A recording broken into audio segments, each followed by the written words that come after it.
Cada matí del 25 de desembre, Jordi Casas surt del seu domicili amb la bossa d'esport per acudir a una cita ineludible a la Copa Nadal. Aquest veterà nedador de 68 anys, excapità del Club Natació Barcelona de waterpolo, té el rècord absolut de participacions en la prova.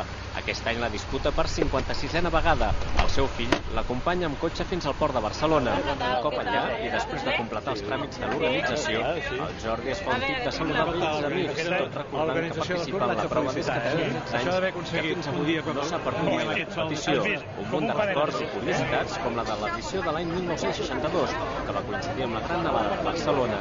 Hi havia molta neu i llavors, en lloc de posar a la barcassa els 200 metres que feien sempre, la van posar a 100 metres de l'arribada i llavors només vam tenir que travessar el carrer, fer anar i tornar i cap a les dutxes. Un cop canviat, li marquen com a dos participants el número dorsal al braç. Uns estiraments per escalfar-se precedeixen els minuts previs a la prova.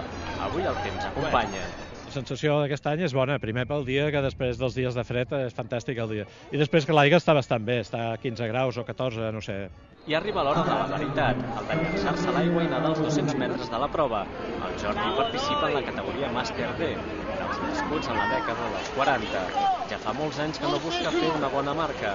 La seva màxima satisfacció és haver completat la competició una vegada més. I el moment fantàstic del dia, que és quan surts de l'aigua i ja saps que fins l'any que ve no tornaràs a passar fred.